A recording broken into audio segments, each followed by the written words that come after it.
Sooner or later as a developer, you're going to run into a situation where, the sales team has overpromised or made, promises about the product that you as a developer then have to, follow through on.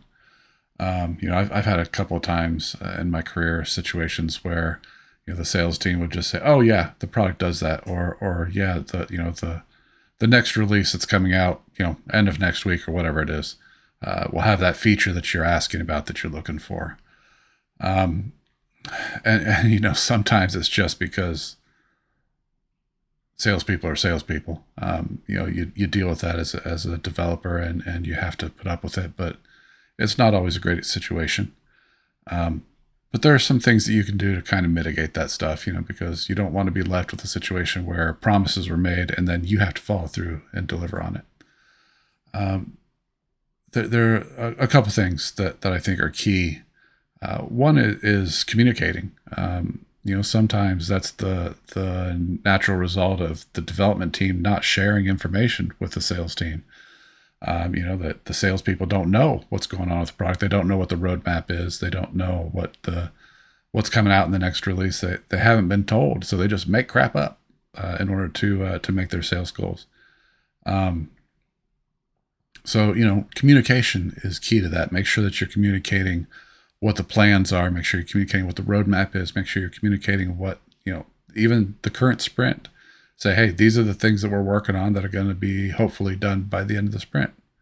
And sometimes you just kind of have to make sure that you're communicating there. Another thing that you can do is training. You're also run into situations where the salespeople say, "Oh yeah, the product does that," because they've never been hands-on with the product, and obviously that's not great. But there are situations like that where that happens, and so if you can spend some time with them, do some training, make sure that they understand how the product works, what it does, and if you can do that and get their time on there and get them to do some hands-on time, then that will help with that situation as well, because then they'll understand what the product does, make sure they understand what it can do. And what it can't do. That's helpful as well. So it's not always their fault. Sometimes it is. A lot of times it is, at least in my experience. Because salespeople are motivated by sales. They're not motivated by quality.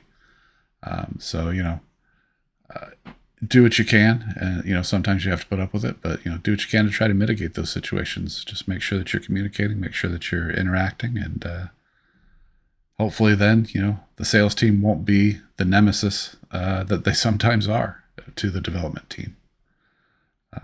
So hopefully that helps a little bit.